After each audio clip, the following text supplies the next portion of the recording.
Yes.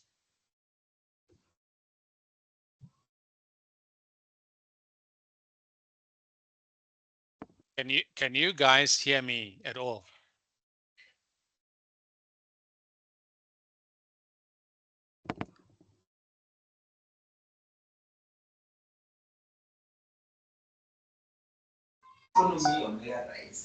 You can hear me.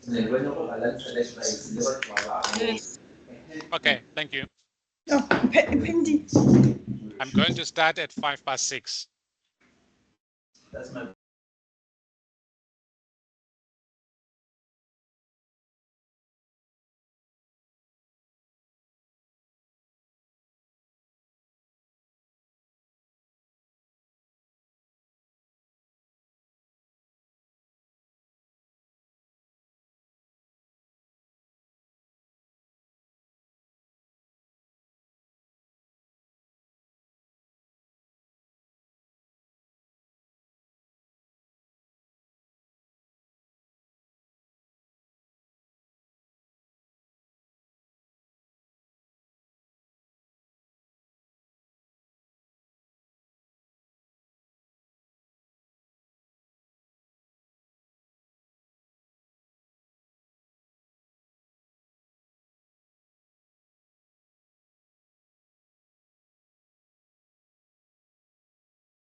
Kasi iketleng pele ka ra need to join, tleng ka se join.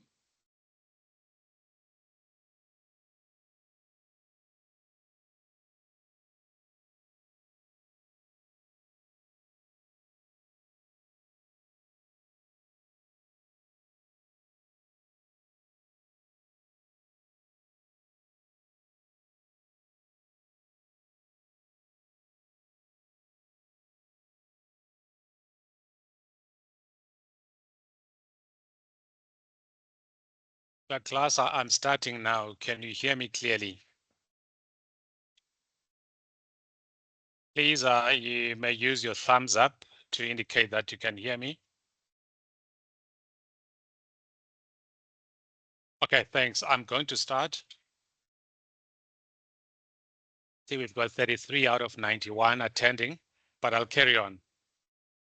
I've converted my presentation into a PDF format as you had requested. I'm going to project. First, before we start, how was the assignment? Were you guys clear? Have you all submitted? I know the due date is tomorrow.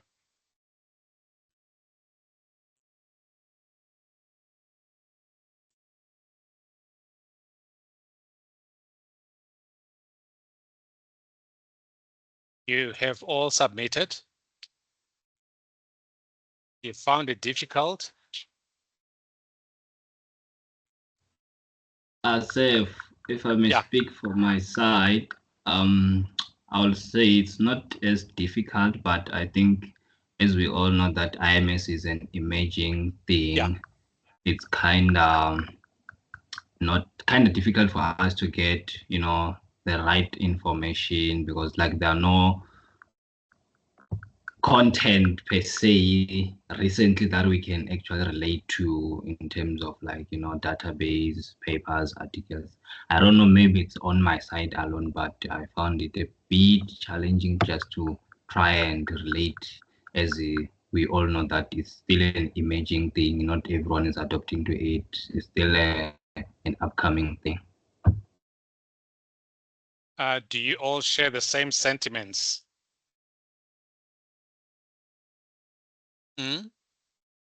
Anyone else? Yes, sir. So it's not easy finding the latest articles. I hope we won't be penalized using a little old research papers, because at this point now it's too late to change. Yeah. Yeah. So is that okay if we still reference probably older papers? No, it's fine. That will do. And Okay. and secondly, the last question, I think it was by U 2024. I'm not sure if that's an article because we could only find the one that says 2020. That's my thesis. It should have been. I'm surprised you couldn't find it online. Maybe please share if that's okay. Okay, I'll do that. Same sentiment. Any other comments before we get started? All right, so let me just share with you quickly. You know, this was not intended for this session. So where is it? Anybody else before I carry on? I'll go. Yeah. So I think I share the same sentiments with the first speaker on the call. Yeah. Good evening. Good evening. I think in terms of references, you know, recent articles, even books. Yeah. Because I think we also appreciating the fact that ISO 9001 is still the older standard, you know. Yeah. There's no current updates. So I don't know if you're looking at recent publications only, or we are allowed to. No, I'll accept what you have. I accept that it's a new, it's emerging. I want to show you something. Okay. I mean, this is now. Before I get to that, I was conducting an audit today of a supplier to us. They make a product for us and other people as well, other clients. When I looked at their SOPs, they were, you know, integrated management system, blah, blah, blah. And I was very, you know, I was taken aback and I asked them, are they certified?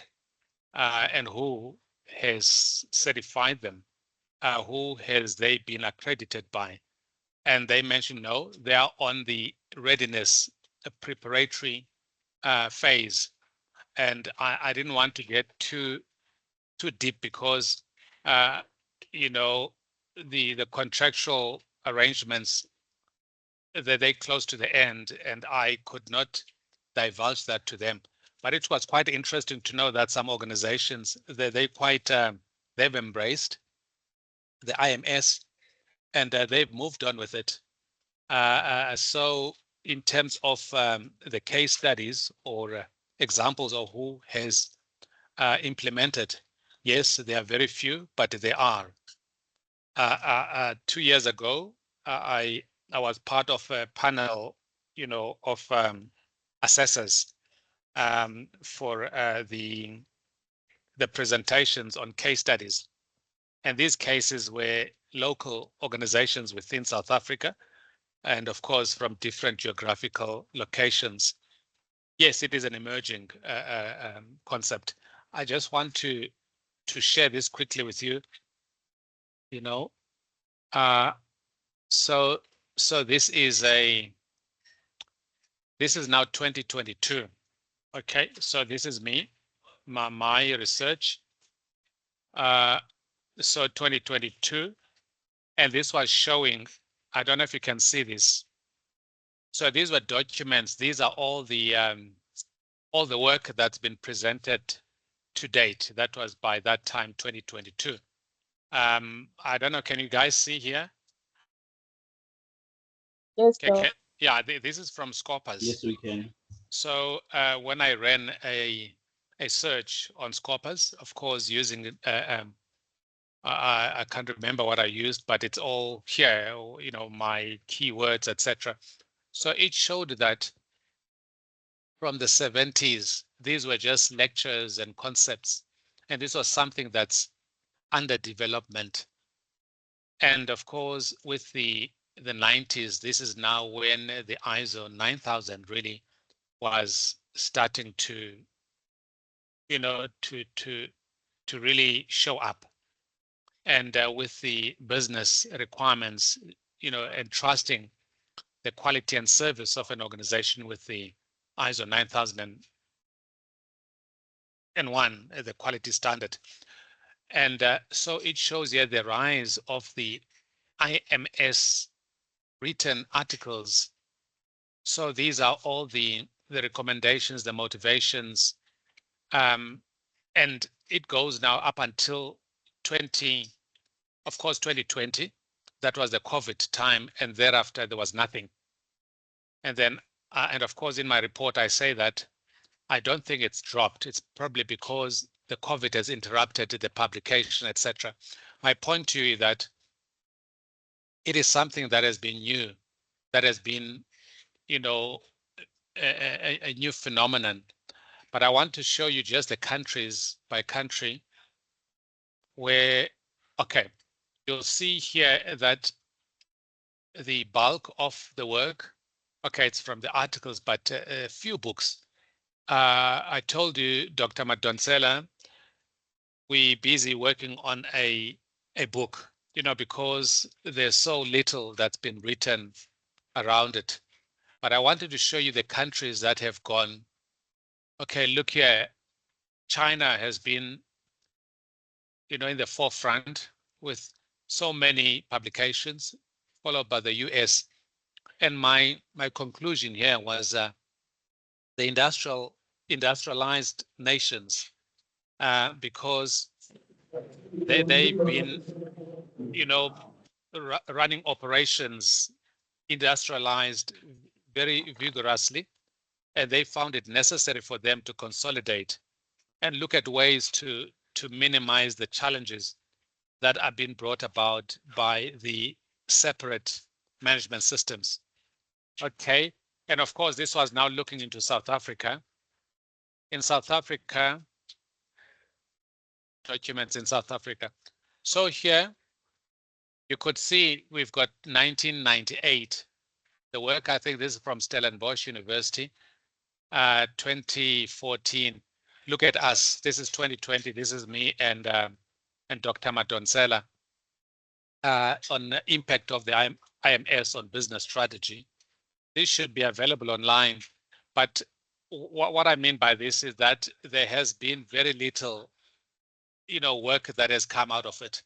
But I know there's now a couple of post-grad research on the topic. I'm just need to check what kind of topics, what is it that they want to extend, broaden, their research on, because my interest was, these management systems, in order for them to be supported by the executive or the leadership, they have to have an impact on the business strategy. Okay, all right. I've heard you, and I'll take that into consideration during the marking of the of your assessments. You will see that probably in the next couple of weeks, I'll be sharing some case studies, which you will start now evaluating, in terms of the integration methodology, strategies, based on what you've learned. Okay. I'd like to start the lecture now, if that is okay with you. And I have, converted this into PDF as per your request. Okay. Any question? I start now. Okay, thanks. Now I cannot see the hands, so I'm going to carry on. If anyone wishes to say anything, please, you may just interrupt. Okay. Okay, today is the lecture 7, 6, 7. Not too sure. I think it's 7. So 1703. And today I'd like to focus on the integration process. Please bear with me. I'll try to just share a bit of the previous work we've covered together before we get to the actual practical integration. We'll spend a bit more time on it. I've also uploaded the standards, the 9001 and the 14,001, because these are the examples I'd like to work with in terms of us trying this together. And finally, I've also uploaded this is under lecture 7. I've also uploaded an IMS manual and also the handbook. As I mentioned to you previously, though IMS has been a new concept, ISO has been busy preparing with the latest versions of the standards to ensure that the clauses are more compatible to enable the harmonization or to allow for integration. So it is not by chance that we're talking integration and ISO has started working on that concept. Okay, ISO and many other international quality practitioners, they have identified that it is chaotic or unpleasant to have 10, 15 different standards within one organization and still expect you to have those working, properly, and to have the cost of recertification and management of those, and yet, providing value to the organization. So the whole IMS, it is not happening by chance. Okay, the organizations that have not embraced it, with time they will embrace it. You'll see one of the questions in the assessment was whether the organization or the leadership wishes to maintain the individual standards. Is it by ignorance or is it intentional? And you'll see I actually prepared a memo which is currently with Dr. Madonsela to review, and that will share with you, when the time is right, so that you can also look at your answers versus what was asked. For instance, when we say critique, whether this statement is what does it mean? Because it says that the leadership, are they ignorant? Are they, intentional to keep the multiple individual systems, or is it because they are? So it's either they are ignorant, they just don't know, or they know but they're doing this intentionally. So I mean, if you look at it, it is both. Those that know, they probably know the challenges as well. They know the need for competent people to be able to implement it. They know. Sorry, somebody asking a question. Okay, so they know all the challenges that go with these multiple, with the integration, and then you get those that don't know anything. Those that have not been on this course, they don't know whether this IMS concept exists. So with them, they don't know, and with a bit of knowledge, awareness, and training, and they would understand and understand the benefits and make up their mind based on that. Okay, and some of them it's both.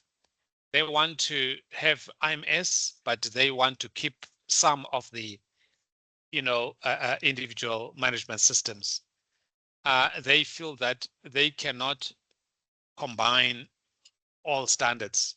They'd rather combine those that are more compatible than others, or maybe those that are more urgent or a priority or a value add to the business. I don't know, but this is all executive decision, which is influenced by key stakeholder input, Okay, so tonight we're going to cover this process for integration. Any questions before we get started? All right, I'll move on. So we have done the definition of the IMS. We talked about the benefits. We talked about the challenges. We talked about the individual management systems. We talked about the integration. We talked about the reason or rationale for integration. We now working, we started last week on the practical integration. And I would like to, the next lecture or the lecture to work on the integration risk management. And thereafter we'll do the integrated audits, because at the end of the day, once we put this together as combined, then we need to be able to audit it. And then finally, I'd like us to work on a couple of case studies. That will probably be after your recess. Yeah. Just coming back to your student guide, it talks about, I juggle around, but I promise you I'm going to finish the curriculum, the module in time, and I'm going to have time for questions to attend to what is still unknown. I'm going to be sharing a lot of examples.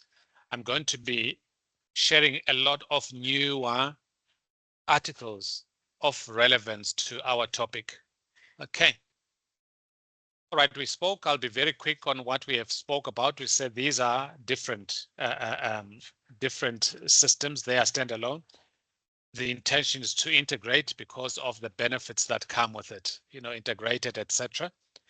I also, you'll see that I tried to share the reference, should I have gone too fast and you are not able to meet me on a Sunday morning for a consultation, you can always by yourself go and reflect. Okay. We mentioned that the key aspects here is the process for integration, the risk, and the audits. Okay. And then this part here, I touched on it, and let me just see it. I've explained it better. Let me just, where is it? Okay.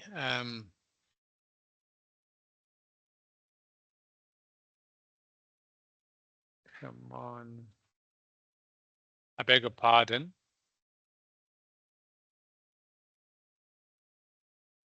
Okay, lecture 7. So what I've done, I've just put, but I'll be very brief. I'll just show you, and before I upload it to those that might be interested.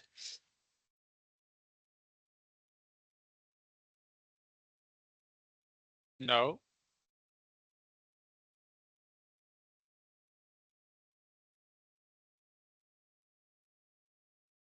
So for those that might be interested, this is just a readiness assessment framework. I'll explain it to you. It's explained in the next part of this. I'm hoping this is much clearer, because on the slides it was not. So it just shows the sequence, suggested sequence, which has been, by the way, tested and accepted through research, through what is it, a discussion, or it's a focus group with practitioners, quality leaders, etc., and with their input, in refining it. So it talks about, first, when we decide to get involved, what we do, we have to go through the risk assessment, which I explained to you, looking at the critical factors, success factors, in fact, one of the questions or exercises that we're going to do, it will be working on a, different industry. It could be a service industry, it could be medical devices, it could be health, it could be etc.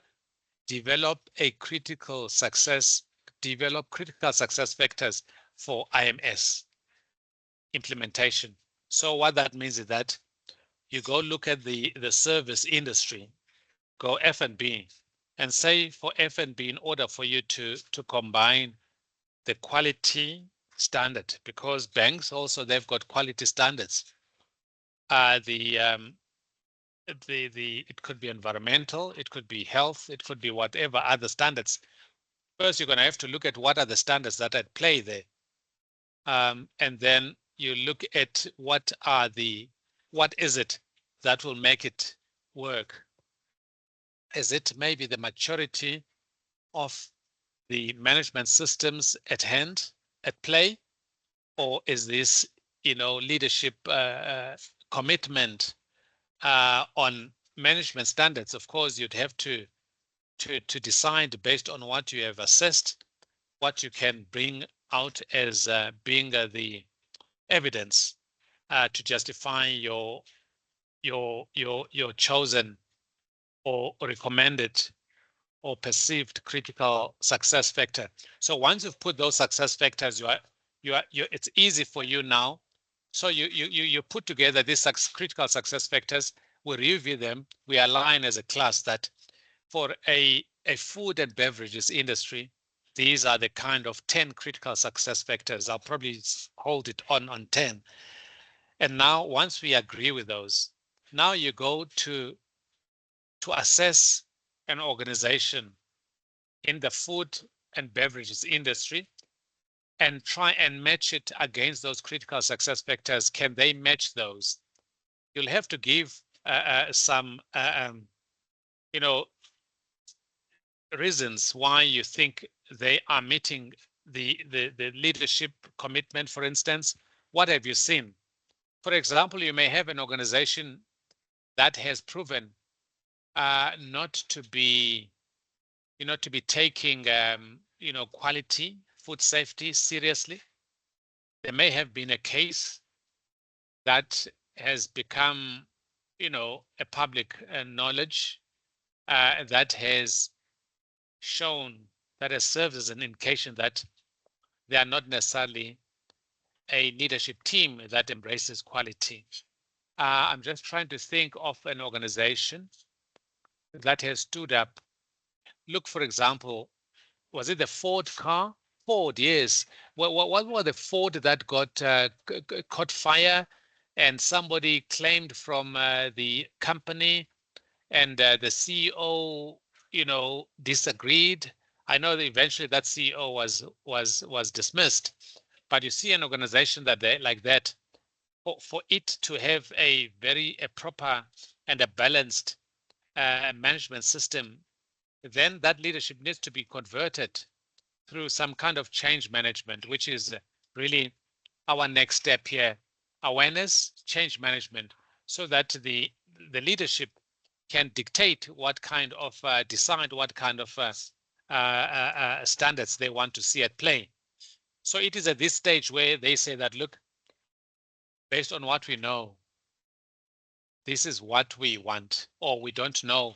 Take us through it, create awareness. Let's go through this change management until they are comfortable that they know, and they feel that based on what they know, they can only integrate standard X, Y, and Z and leave out the others because they don't feel that they are comfortable that those have reached a level of maturity for them to do justice in an integrated state. And then, of course, they'll be looking at the synergy, across these standards at play to decide whether we are ready now. Because if there's no synergistic effect, if the total is less than the individual sum of, if of the management systems, then it's not worth it.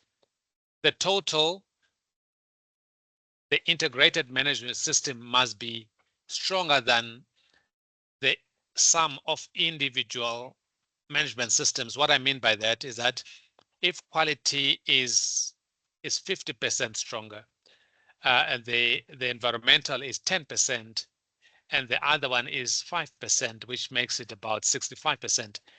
A combined of those three must be stronger than each one of them, or the sum of those individual. It must be more than 65% contributory to the business strategy. And then finally, it's about ensuring that there's the objectives, the outcome, the desired outcome. Management must say up front that this is what they want, so that the KPIs that you put in place, objectives, they are measured against what was considered as being the desired outcome, prior to the implementation of the IMS. Don't worry about it. I was just trying to explain this to you. And of course, this comes from my study. Hence, I'm biased and wanted to show you that. But now let's move on. As we move on, I'll highlight to you what is most important for us. Don't worry, please don't panic. Okay, we did touch on this one. We spoke about the framework. I just explained the framework. And then just from Dominguez, they a very simple assessment. They're saying that when you integrate, step one, the non-integrated subsystem system being used, they are being used at the same time, which is common sense, because you've got now ISO 9001, ISO 14000, etc. They are happening individually. And then after that, these you identify the common elements between them or amongst them. And then after that, you combine those common elements. So you integrate. If it's training, you combine training to be a one common procedure for training. If it's it could be cleaning, you do the same. And then finally, you've got a single system that is integrated with all common elements. This is just common knowledge, and this is just his assessment. Just again on principles, don't worry too much. I've also shared with you all the articles that you may visit for expansion of what you know and what you've heard. I'm not going to go through it. I'll just maybe 1-2 bullets. The integration can take many forms and levels depending on the number of factors as determined by the organization.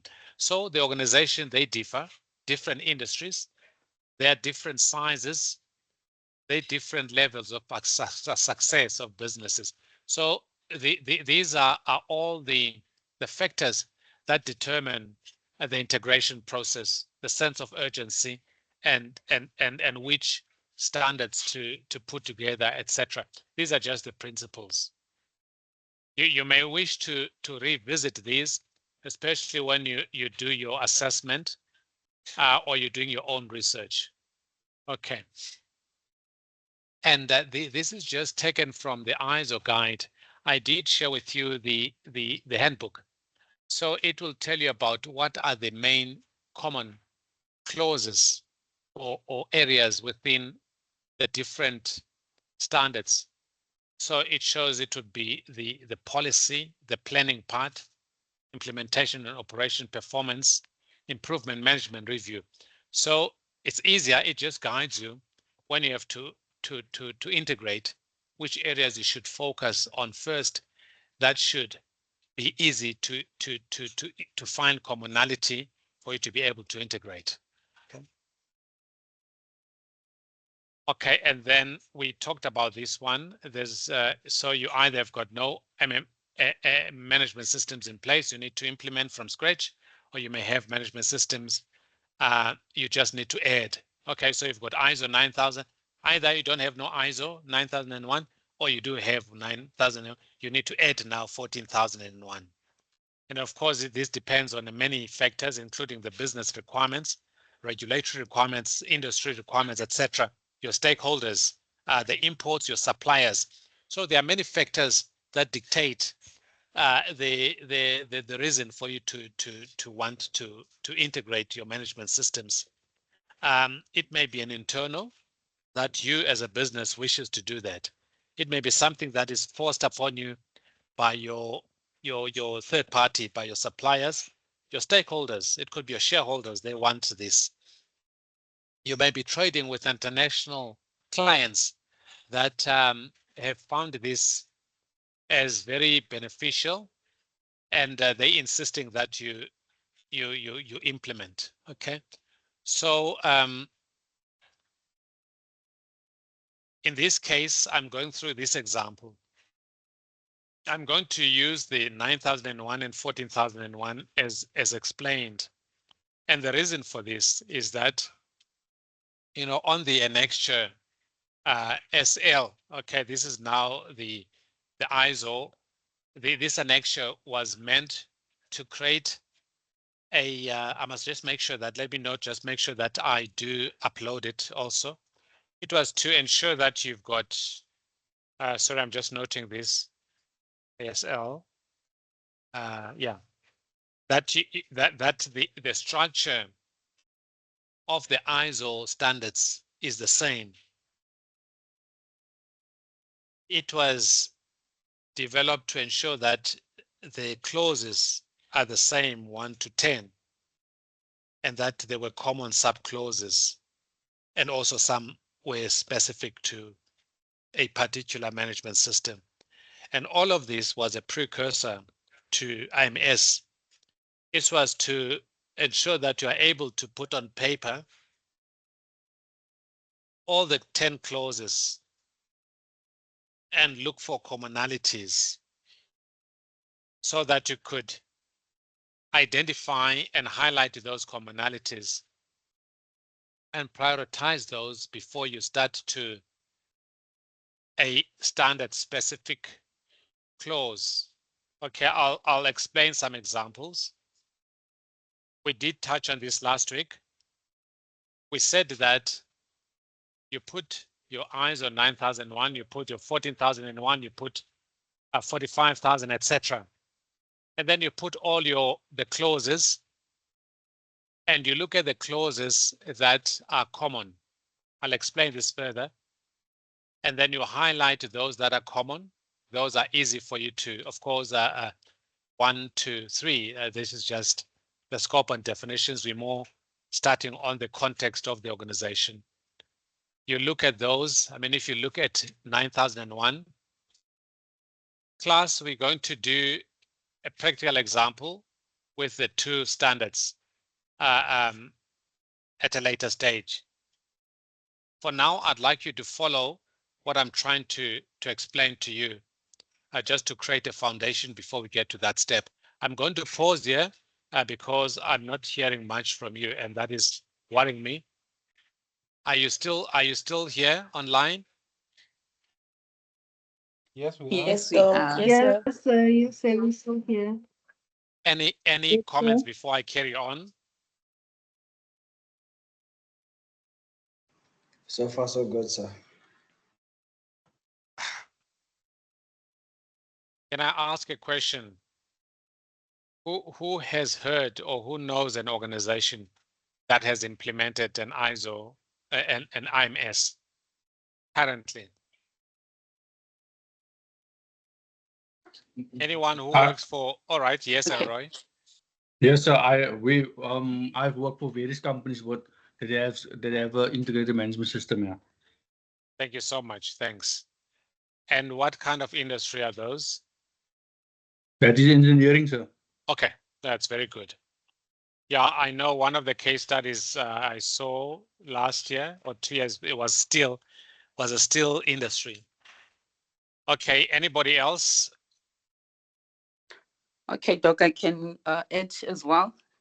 Okay, is that you, Sharon? And what Yeah, kind of, so yeah.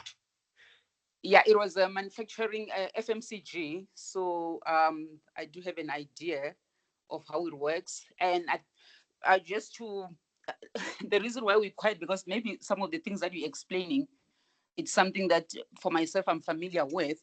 Thank you. In terms of, prioritization, when an organization decides maybe to integrate, and we've seen some integrating and some disintegrate. The reason being that, more focused now is given to a particular standard and another one now is suffering. So I think for me, when you're explaining something that I'm familiar with, and then maybe something else that I can add when you're talking about, the same common clauses. I remember at that time when they were putting this together, the term that they were using is like a high level structure to make sure that those standards have the same numbering and all those things to make sure that it makes easier to integrate. So I've worked in one organization and I've know in Transnet as well, they worked on integrating, and it was a huge, project, because there was someone that I knew at that time who was working on that. Okay, thank you. And it was not being led by that head engineer, the doctor engineer one at Transnet. No, I don't. Oh no, that was not not Transnet. Which one was it? The trains. Okay, yeah, it was Transnet. Oh, it was yeah. Okay, Prasa, yeah. Okay. All right, and how far back was that, Sharon? For FMCG, that was long. No, the Transnet. Transnet, it was when was it? About 5 years ago or 10 years ago? Around about 5 years ago. And the FMCG, was it a local? Was it a multinational? It's Unilever. Okay, of course, yeah. Yes. Yeah. I think it's not the first time I hear this. The Unilever. I think there was a gentleman, Ngobeni, Israel. Yeah, I know when I started my research, he was very helpful in directing me to the consultants that were working on it. Yeah. Okay. Thanks. Okay, thank you. All right. So it's not something that's totally new to some of you. Okay, which is very good. Okay. Let me. Somebody mentioned that the prioritization. The thing with the different separate management systems, which I did mention, was that if you've got Dr. Madonsela as being the head of quality, and Doyo being the head of health and safety, and Sharon being the head of another standard. So now who's going to be the head and lead the IMS? These are the kind of threats and the conflict that this thing causes, because everyone wants to lead. They know that if it ends up being Dr. Madonsela, then they're probably going to get rid of Doyo or Sharon, or they're going to demote Doyo or Sharon. So there are, positives and negatives, and also a bit of conflict between the different teams, because quality has always felt that they were stronger. And now when they come into the IMS, they have to reach some kind of compromise and take along and be part of a bigger IMS team. So these are all these challenges that certain organizations battle with. And also sometimes there's bias. If a senior manager who sit at executive level knows too much about quality, or they dislike certain, they may be biased unless there's this change management is very important. That is very objective, and that is fact-based, it helps. All right, let me just carry on. I just for the sake of time. Okay. And of course, we really do not want one system to be weaker than the other. Eh? When we talk about the synergy, it's, there's a researcher, Chinese, he's Zheng. He talks about the synergistic effect as that is a desired outcome of the IMS. They must provide a synergetic effect. They must create strength of the whole. So it must be a strength of the three of them. That's avoiding where there's a weak and a strong. And now you end up with quality who's strongest and killing environmental. And then the organization figures out that we don't hear much about, the expectations of environmental. They've been minimized, diluted by the strength of quality. So whoever has to lead, whoever has to be the party to this IMS, they need to go proper, vigorous training, awareness for them to understand that they're no longer working for quality or food safety. They are now working for IMS. Okay. All right. So we will do this exercise. Let me just explain. Well explained. So we're mapping now 9,000 and 14,000. So I mentioned the column on the left is okay. You'll find this in the handbook. It will give you all the clauses of the IMS. I've also shared you the IMS manual. You'll find these clauses are already there. Some of the sub clauses, you may either have a policy that is a quality environmental management system combined policy, or you could have separate.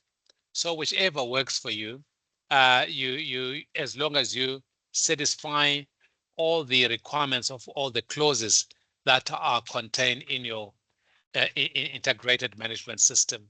Okay.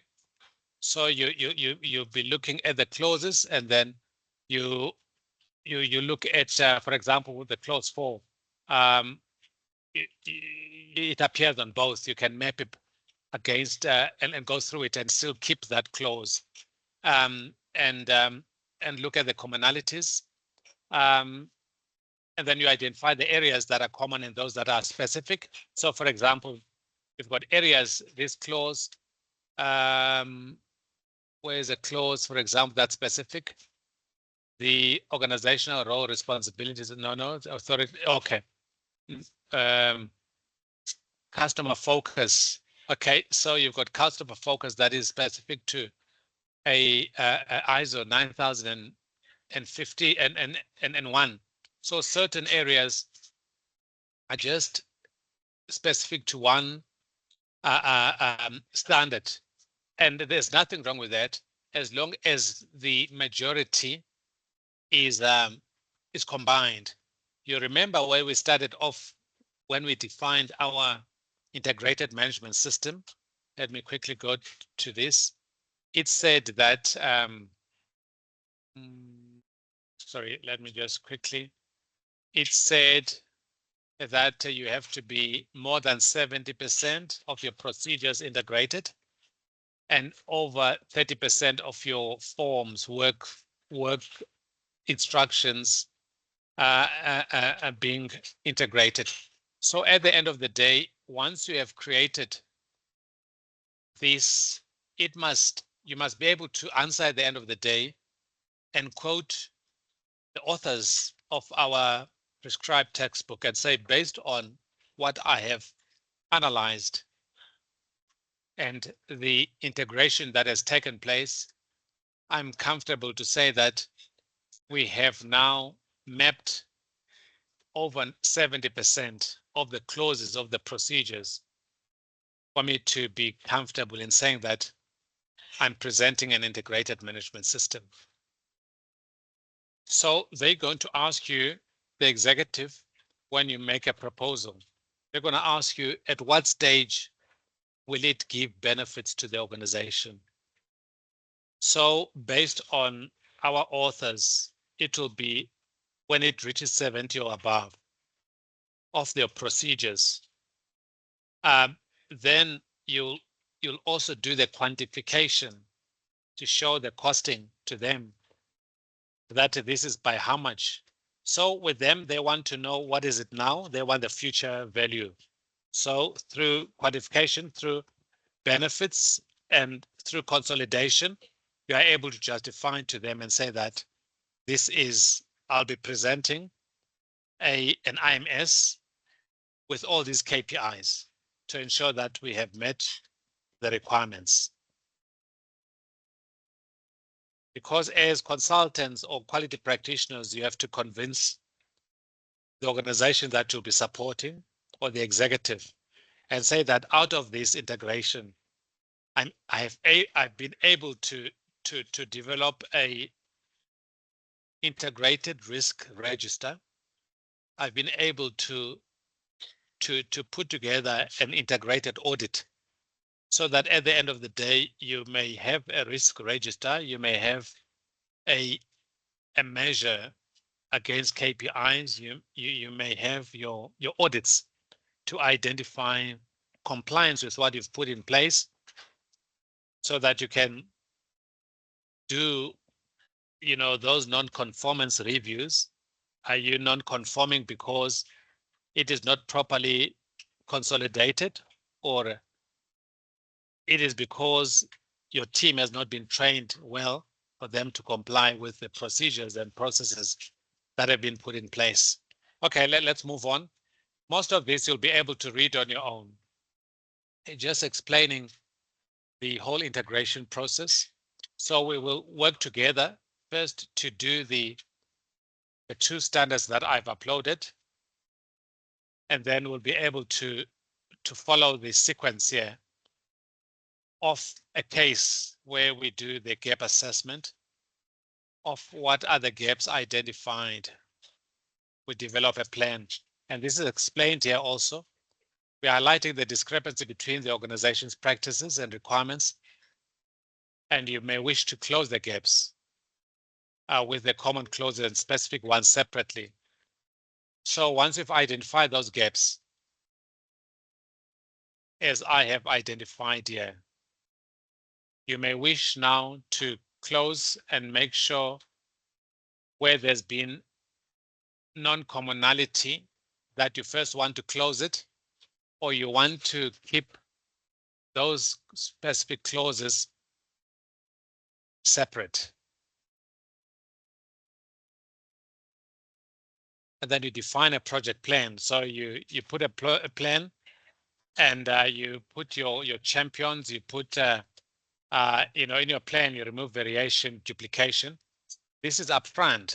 This is based on what you have come up with as your gap assessment. And then you make sure that the organizational context has been defined and the scope of the IMS in terms of which management systems you're going to incorporate and which ones of the clauses you will keep common and which ones you will keep as separate. And then you look at the needs of your interested parties, including your shareholders, the industry groups, regulations, etc., suppliers.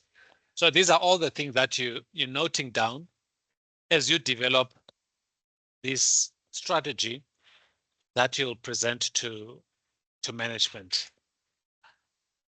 So I've looked at what you have in place. I've looked at the gaps and highlighted the gaps, and I have put the plan to close those gaps, to do away with variation. And I've defined the context of the organization, the scope. And then I've identified the interest of the interested parties so that their needs are being incorporated. And then we now go into the policies. So you go through the client's customer needs, statutory, mandatory. I gave example of the food safety. I don't know which one is. I know your medical devices, you would have to comply. Pharmaceutical, it have to be SAPRA regulatories. Food service industries, banks, there will be a certain statutory mandatory requirements that we have to comply with. And it must enable continuous improvement, and you have to define a structure, who's gonna do what.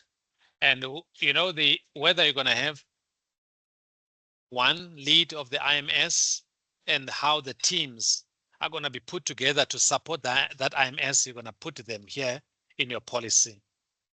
And then you close the risks, and so you've got your SWOT for your proposal. So these are the risks, and these can be closed in this way. And these are the opportunities, so that these are identified up front. Okay. We've done the compliance obligations, and we set the objectives based on the SMART approach or criteria to ensure that everything is realistic and gets the blessings is clearly understood by management. And then you plan the operations. You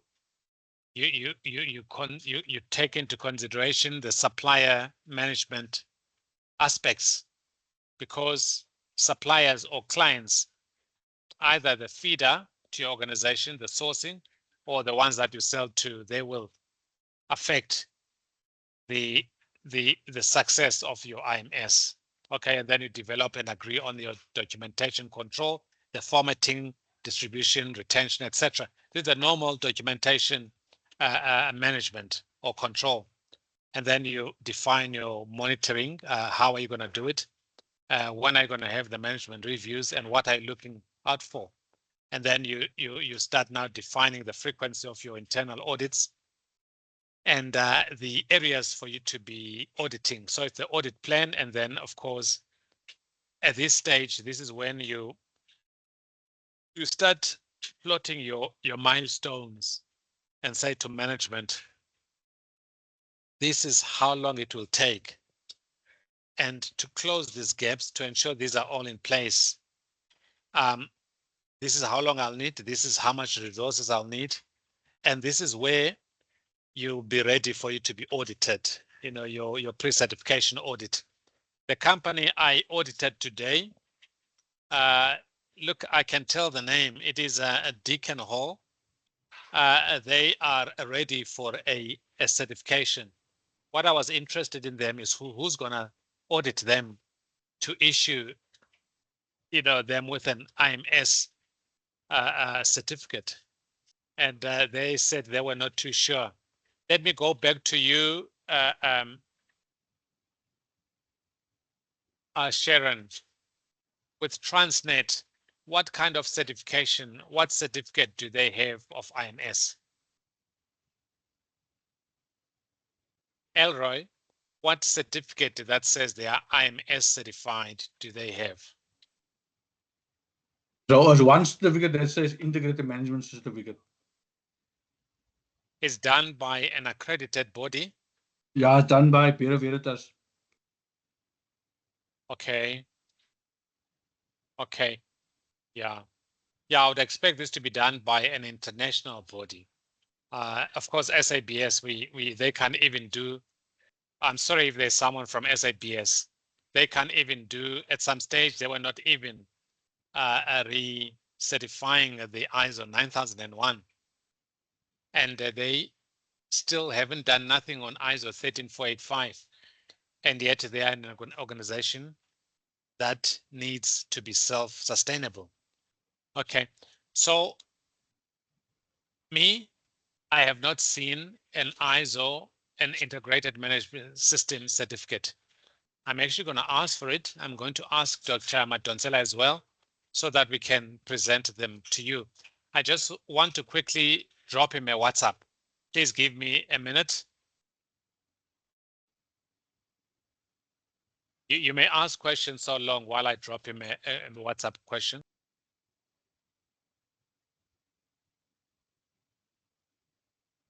So, question.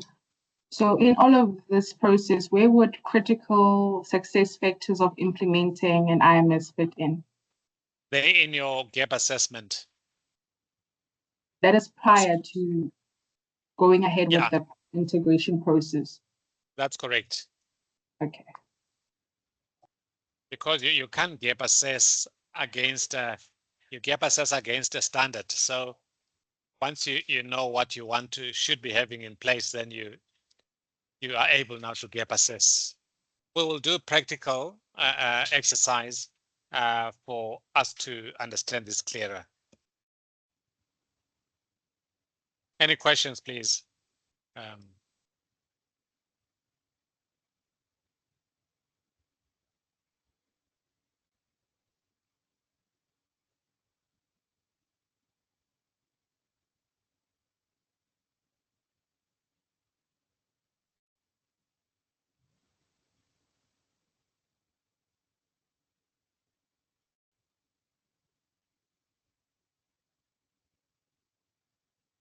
I think Sir can't see hands up.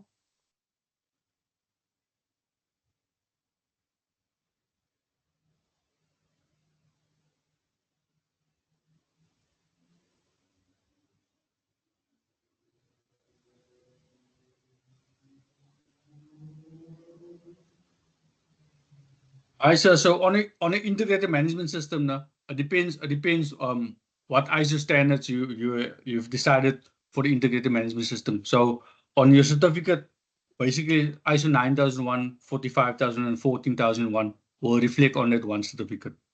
Oh, amazing. Okay, thanks for that. I've also sent the message to Doc. I'll also be on a lookout for it. Please, Puti. I've seen you, Karabo. I've seen you, Sunny. Let's go, Puti.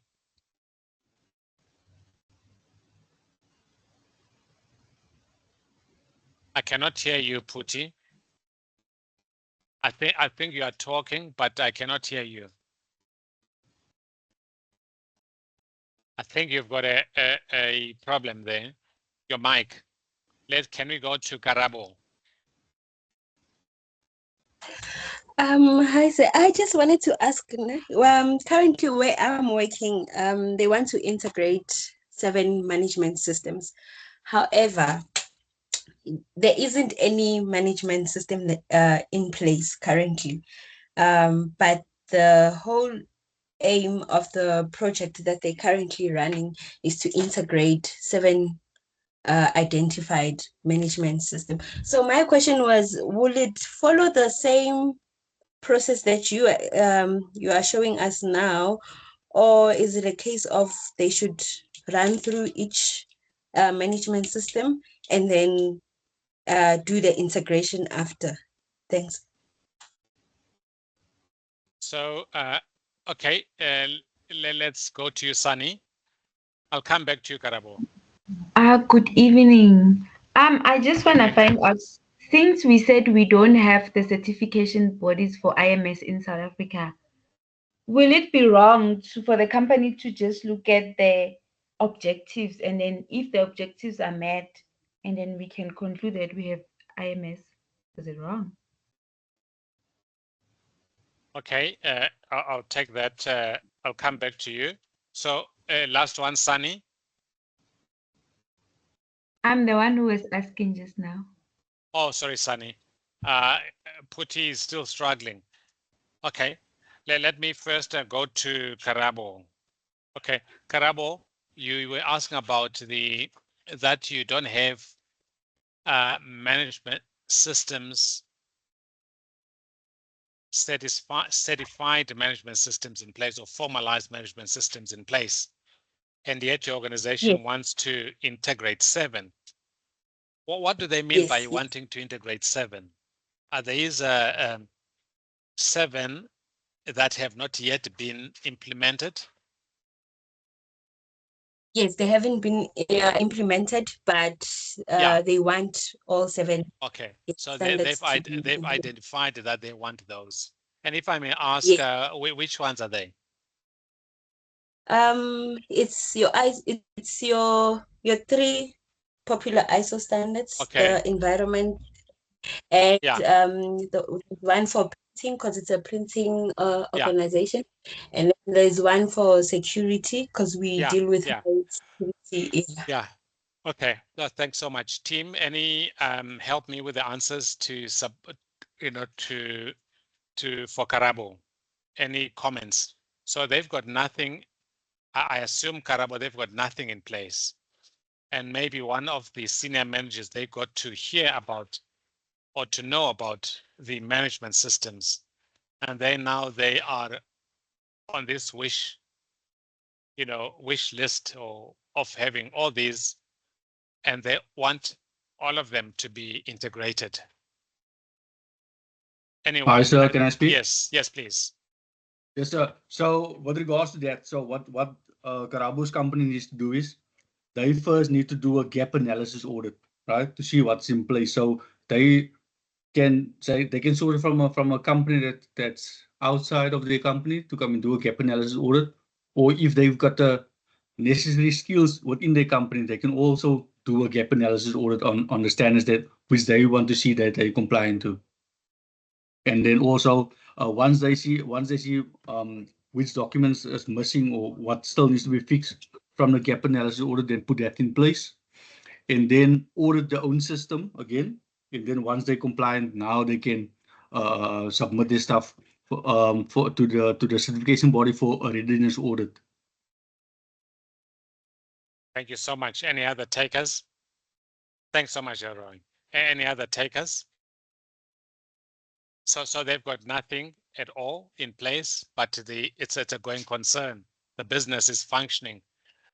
Maybe there is no defined management system, though they are running the operations. Okay, any other takers?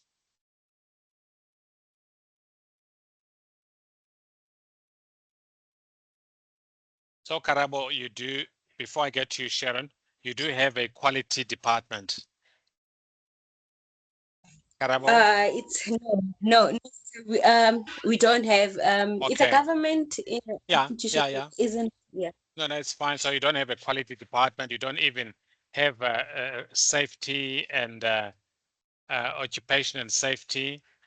Oh, sorry, what do you do again? The organization, what do they do?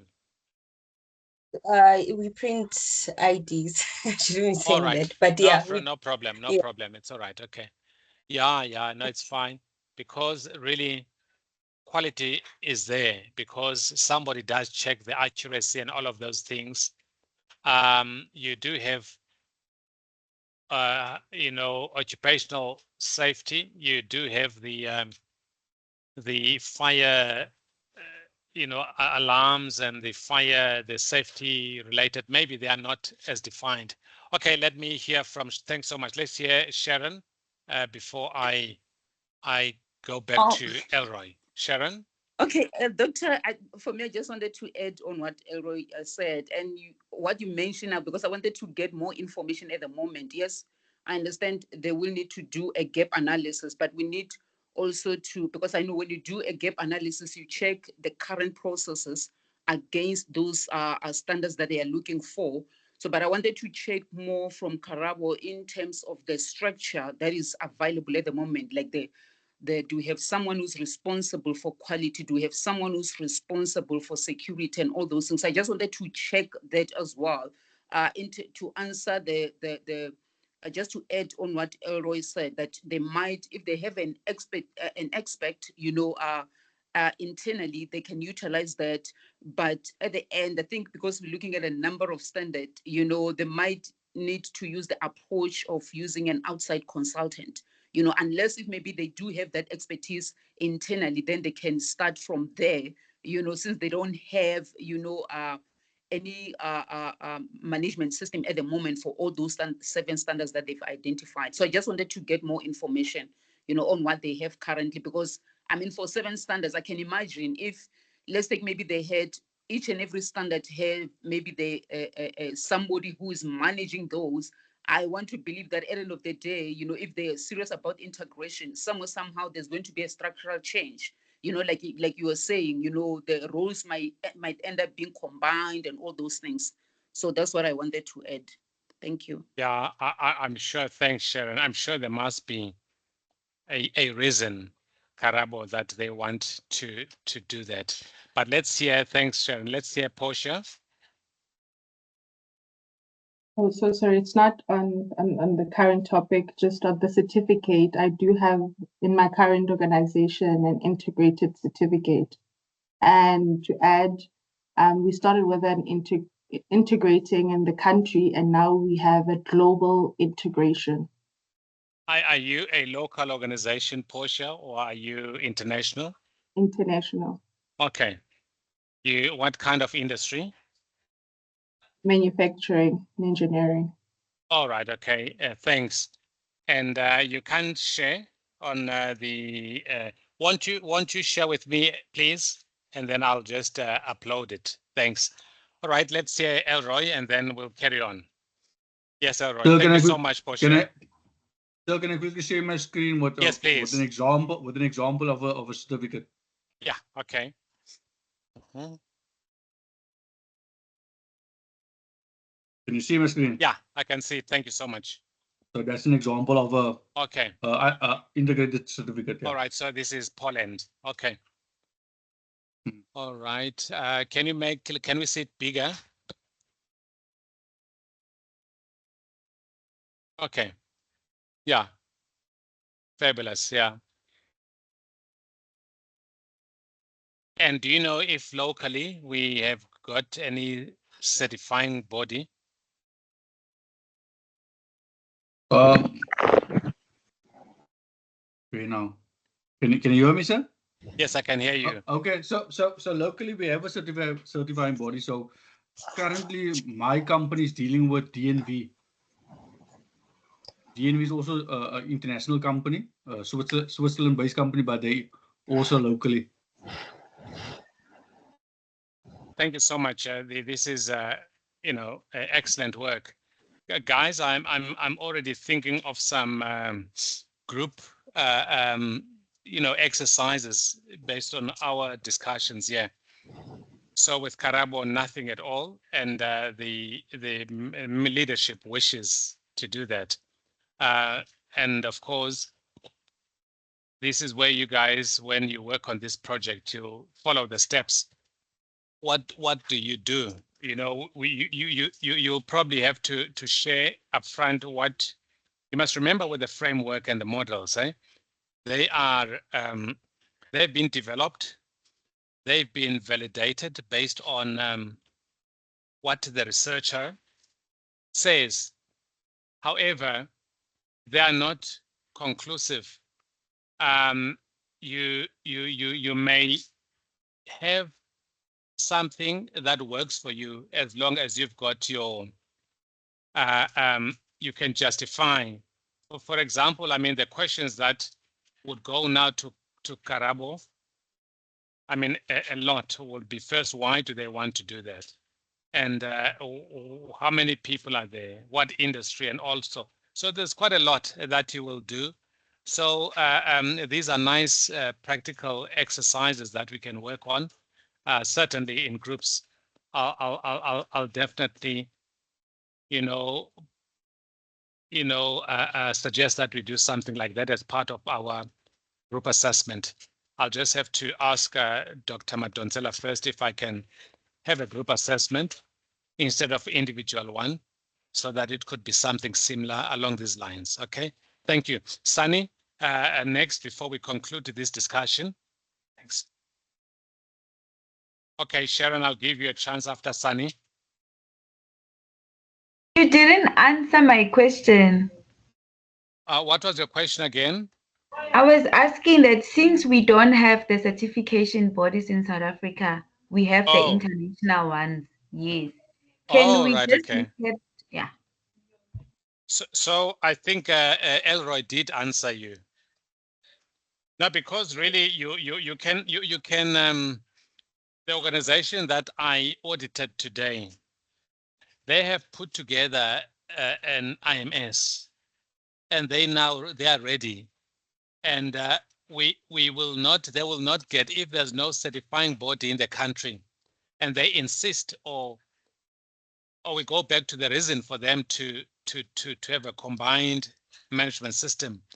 Is it internal requirement? They internal wish If that is the case, then they're probably not interested in having a certificate, or they want a system that is integrated. But if it's a stakeholder request, supplier, business partners in terms of clients, or they trade with an international organization, then they have to find someone who's certified to do that. And we've seen a couple of them here shared by Elroy. I think we saw from Sharon as well. So it is possible to do that. Well, once you've put it together, you'll follow the normal certification process. You are ready now. You've done your gap assessments. You've satisfied all the clauses, and you are able to support the organization in terms of quality, safety, environmental, etc., based on the management system that you've put in place. Then you are good to invite someone to do a pre-certification, to do a certification audit, and then you carry on then as per normal. So it is possible. So you can tell them that there's a couple of things they're going to need to do, because now they don't have nothing in place. So they go Elroy, before I carry on.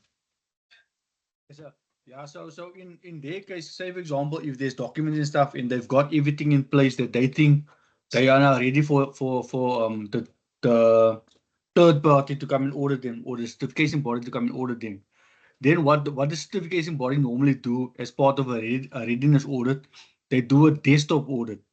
So what her company is to do is to submit all the documents to the certification body, and then they will do what we call a desktop audit to see if everything is in place before they would then suggest a date for them to come out. Or you could even invite an auditor, a consultant, to come audit you against the system that you put in place. And if they are comfortable or they've shown some gaps, you close those gaps, and you can call your certification body to come to do a pre-certification audit. So there's quite a couple of ways, but what's important is, are you ready? And if you're not ready, you need to close those gaps. You need someone who's credible, competent to identify the gaps before you may go ahead. All right, let's hear from Mr. Ngobeni, and then we're going to close this discussion. Thank you, Doc. Just to the team, if I can also share my experience. So I think there are multiple options available from a certification agency point of view. So DNVGL is one of them, and also there's a company called DQS. But I think the key thing, it starts with your scope, to say, okay, fine, what is your scope? Is your scope also linked to specific customers? Once you've defined your scope, you can reach out to your certification agency. And normally right before implementation, they would recommend exactly what Alroy said. It's a gap analysis. From your gap analysis, there will be gaps that will come up. It could either be your CapEx gaps. Your CapEx gaps are basically gaps that needs investments, where you have to buy assets, invest into the business. And then there will also be gaps pertaining to training. There will be gaps pertaining to procedures. Normally, the quick wins are your procedural gaps and your training gaps, because you get to implement them within a space of 6 to 9 months or 10 months before you can actually start with your own internal assessment, which is like your internal audits. Once you've done your internal audit, then you can actually set up what we call a management review, where you now reach out to your management team, you seek the necessary resources that you need to implement the system, whether it's one system or it's an integrated system. Once you've then done that, there's what you call then your stage one or your pre-assessment audit. You get to stage one. If you are ready, it's also known as your readiness audit. Once you are ready, they will tell you are ready. Then your last audit, it will be your stage two. Once you pass your stage two, then you've actually been technically certified. And there's a process of actually maintaining that. It goes on and on in cycles. But yeah, I think that's just a summary. Thank you so much. You know the Israel Ngobeni by any chance? I'm Israel Ngoveni. Oh, you are the one. You remember when I got started with this Yes, my doctor. thesis? All right. No, thanks so Yes. much. I owe it to you guys. This is the man who got me off the ground a couple of years back. Okay, thanks. I didn't realize that you were in the class. Thank you so much for your contribution. Thank you, doctor. Thanks. I think guys, let be, because I think we need to get to the practical stuff. All I can tell you now, maybe just share our way forward from here. So what we're going to do now, next week, we are going to do a practical integration. We'll do it together as we go along, and we'll be debating it, discussing it until we come to the end. And then after that, I will decide whether I should issue your assessment too, so that we are done with the integration process and we're left now with the risk integrated risk assessment before we do the integrated audit. I think this would be where we would be. Yeah, so we will do maybe a lecture again on practical integration, where we work throughout the lecture on practical example. And then thereafter, I'll be giving you the assessment too on integration process. And then we'll be left with the risk management and integrated audits before we do a lot of other examples to consolidate what we know.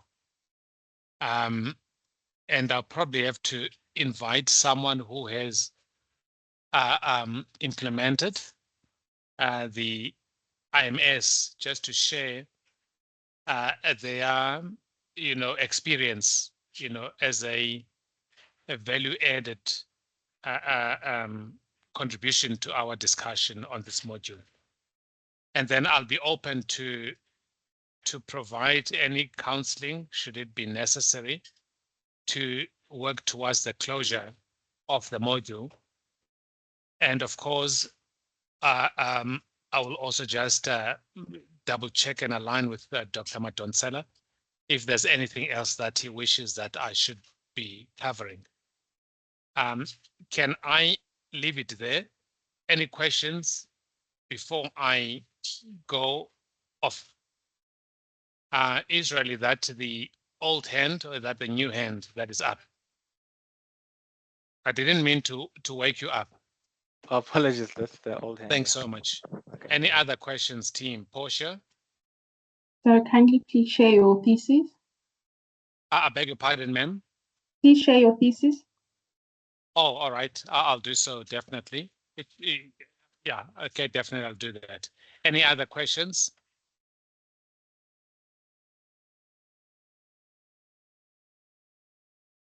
Any other questions, team? Team, I enjoyed the lecture. I'm very thankful to the contribution to the people that have, seen this in practice, and to the people that are working towards this. And it will be interesting to know, Karabo, what happens in the end, because now you're probably going to be a subject matter expert, in your organization. And you'll have to, if you're looking for consultants, Elroy is here, Mr. Ngobeni is here, a couple of people here will be glad to support. Portia, any questions? Sorry, no questions, sir. All right, team, I'm going to close it. I'm going to upload now the lecture, and I'm going to, you've all received the audios. I did see them, they are there. I'll ask Doctor to also upload this one as well. Okay, thank you so much until we meet again. Remember also, I'm available on Saturday mornings. Thank you. Goodbye. Thank you, bye.